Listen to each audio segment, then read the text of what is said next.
Tao po. Sino yun?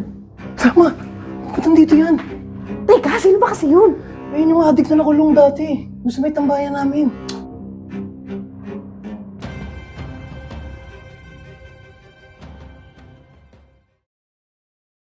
Hello, boy. Oh, ito, nakabihis na ako. Mas dediretso na ako dyan. I-testingin ko kung talagang malakas yan. Baka supot din yan, ha? Kagaya dun sa isang tropa natin.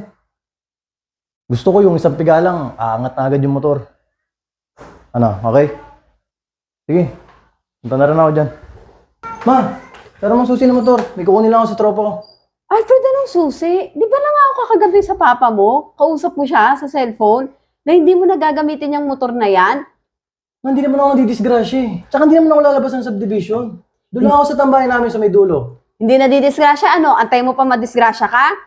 Tigilan mo, Alfred, tigilan mo. Parang wala ka naman tiwala sa akin mag-drive eh. Parang di mo naman ako kilala. Sinasabi ko sa'yo, ngayon lang yan, Alfred, ha? Oo ma, lagi naman ako mauwi ng buhay eh. Hoy, huwag ka nagsasalita ng ganyan, ha? Ito naman, dinojoke ka lang. Sige na, huwag kang magpapamadaling araw, ha? Yo. Sabi ko sa'yo. Salamat ma.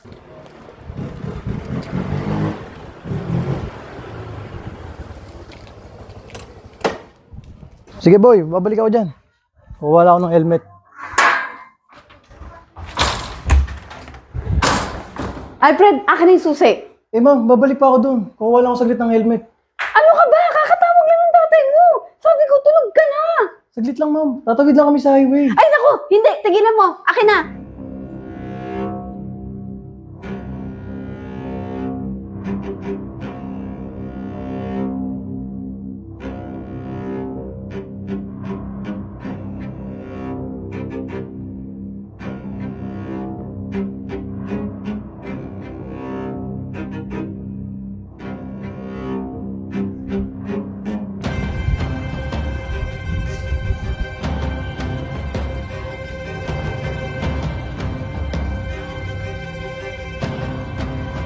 Tao po.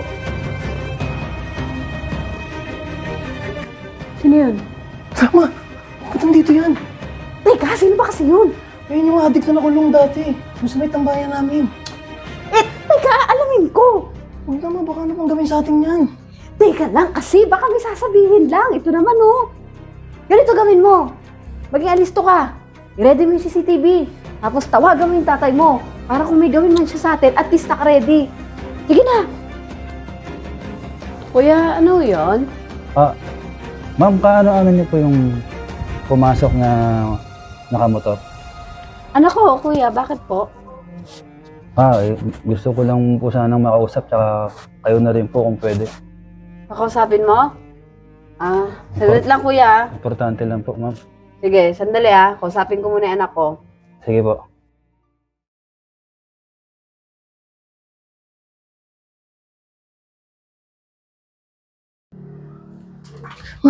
Hindi ka nga rito. Bakit daw?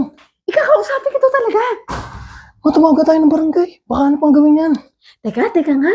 Ikaw ba may ginawang kalokohan sa labas? Wala. Mga barkada mo? Wala nga. Kaya nga tumago tayo ng barangay. Tingnan mo yung tsura niya, no? Batak na batak. Hindi ka ba natatakot? Sandali.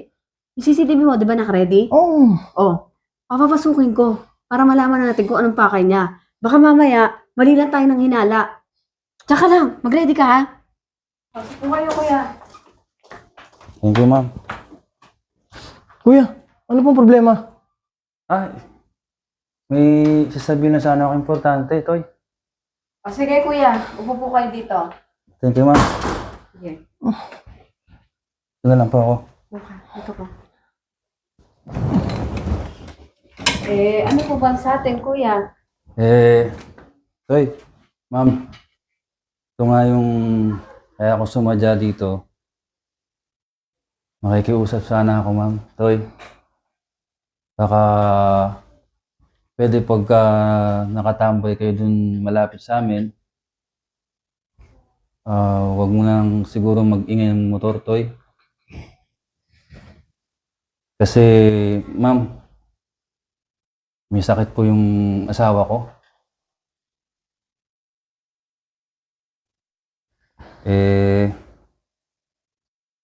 Tuwing nakatambay kayo dun, minsan kahit madaling araw, hindi nakakapagpahinga to eh. Kuya, ako na humingi ng pasensya ha.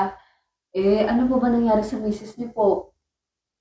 Eh, may taning na po kasi yung buhay. Ayaw na po na kasi magpagamot kasi pag nasa ospital, mauubos lang po yung kung ano man naiipon namin. Kaya nakikiusap po ako sa anak nyo na makapagpahinga lang po yung misis ko. Kaya nung nakaraan to kung maalala mo na yung lalapitan ko sana kayo para kausapin. Kaya lang, nag-aalisan kayo. Gusto ko sana makikiusap sana ako na kung pwede, huwag na kayong mag-ingay ng motor kasi yun nga, kaunti na lang yung pagsasamahan namin ng misis ko, ma'am. Kuya, pasensya ka na. Nag-alisan kasi kami. Natakot kasi kami sa'yo eh. Yun nga eh. Di ko naman sila masisi, ma'am. Tsaka, may isa pa po akong importante sasabihin.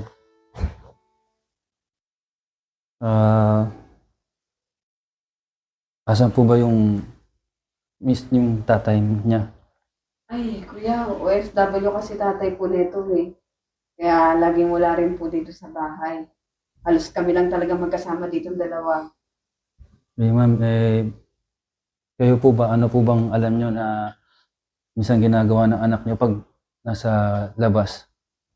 Ang alam ko lang, hiramin yung motor, tapos gagamitin, tatambay dun sa court. Ewan ko kung saan nagtatatambay. Lagi ko naman pinagsasabihin, kuya, pero hindi ko naman alam na ganito, kuya, na nakaka-permission na talaga tong batang to. Yung mga barkada na ito. Yung nga, ma'am. Toy, sana makatulong sa'yo, sa mama mo. Wala pala dito yung papa mo. Kasi bilang tatay, ma'am, ayokong mangyari sa anak niyo yung nangyari sa anak ko.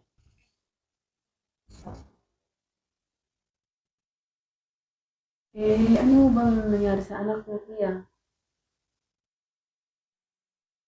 Nadisgrasya po sa motor, ma'am.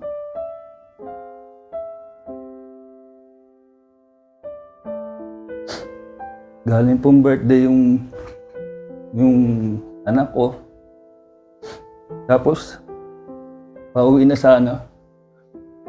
Inangkas sa motor nung barkada niya na tinakas yung motor ng kuya.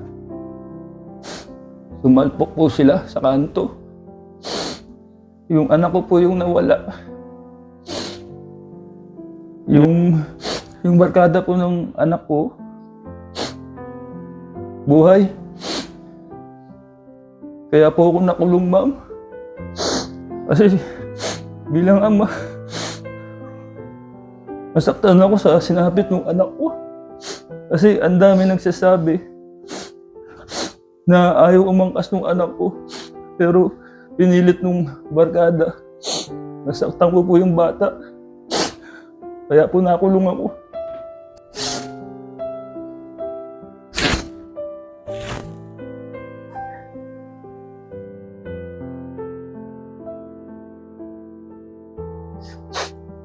Kuya, sorry talaga. Ang bali-balita kasi doon sa amin. Kaya ka nakulong dahil sa drugs. Hindi ko alam na ganun pala yung nangyari sa'yo. Tensya na po talaga, kuya. Sige nga, okay lang. Hindi nyo naman din alam eh. Sanay na akong husgahan ng mga taga doon. Kaya, ma'am, talagang sinikap ko na sumadya rito. Kasi nga, yung anak niyo po ang madalas talaga medyo doon sa lugar namin sa pagmamotor. Kaya, imbis po na magalit ako ngayon, inisip ko na lang po na baka mas makatulong ako para mas lalo niyo po siya magabayan, lalo po pag wala dito. And Toy, sana huwag mong isipin na Ako yung dahilan kung bakit di ka makagamit ng motor ng tatay mo. Kasi, bilang tatay, lalo ta sa abroad yung tatay mo, masakit yung baka mangyari yung uuwi siya ng Pilipinas tapos nakahiga ka na. Baka masisi pa yung nanay mo sa bandang huli. Yung nanay mo. Kaya siguro pinagbibigyan ka kahit alam niya hindi dapat kasi nga nagtitiwala sa'yo. Kaya, ma'am, pasensya na po.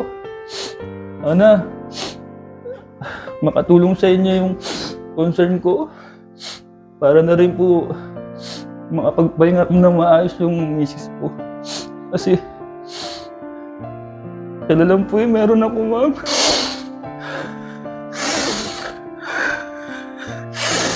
Hindi ko na pawakayanin pag biglaan mawala rin yung misis ko. Una, nawala yung anak ko. Tapos ngayon, mawawala yung misis ko. Kaya, pasensya na po. Sana maintindihan niyo po ako. Oo naman, kuya. Sobrang naiintindihan ko yung sitwasyon mo. Saka, pasensya na talaga, kuya, kasi sobrang mas nauna yung pagiging tamang hinala namin. Oo. Pagiging judgmental namin. Okay lang yun, ma'am. Ganun po talaga. Mas okay po yung ganun kaysa yung masyado kayo nagtitiwala sa umpisa. Yeah. Sorry po talaga. Wala to. Hindi ko po alam na ganyan po yung kalagayan niyo. Pasensya na po. Pero kaya po ako ganito. Ganun po kasi akong Tourette syndrome. Kaya labanan ko na lang po. Akin na lang. Bahala na si Lord kung ito talaga yung kapalaran namin. Hindi ko po masisisi yung mga tao na yung husgahan ako.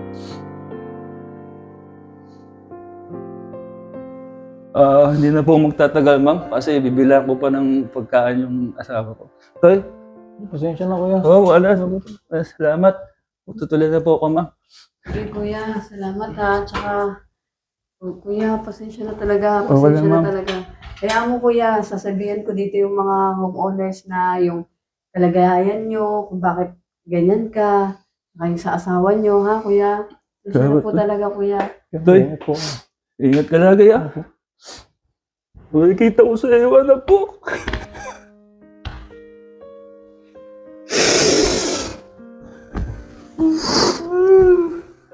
Katawan. Magkaedad kayo. Kaya, mas ginuslong ko usapin ka. Kaysa mapahamak, sundin mo yung mga payo ng tatay mo, saka yung nanay mo. Sana, ikaw na lang din magsabi sa mga barkada mo na nakausap tayo. Sabihan mo rin sila na mag-ingat. Ha? Opo. Pasensya na po.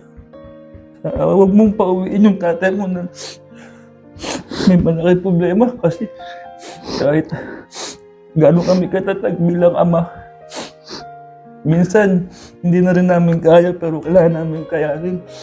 Ha? Soy? Pasensya na po. Ganyan na, ma'am. Ano po ako? Sige, kuya.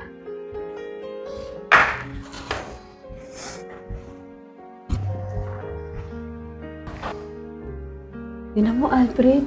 Di ba yun yung kapinipininan sa'yo ng tatay mo? Na huwag kang magiging perwisyo sa buhay ng ibang tao. Ma, sorry talaga. Nakawawa kay kuya. Baka pwede natin kausapin si Papa para matulungan natin si kuya. Sige, kakausapin ko yung papa mo. Tingnan ko kung hanggang anong tulong magagawa natin para sa kanya. Kahit naman ako talaga, sobrang naawa ako sa sitwasyon niya. Saka kausapin mo din yung mga barkada mo, ha? Oo, ma, yun din yung plano ko. Samahan mo kami. Okay.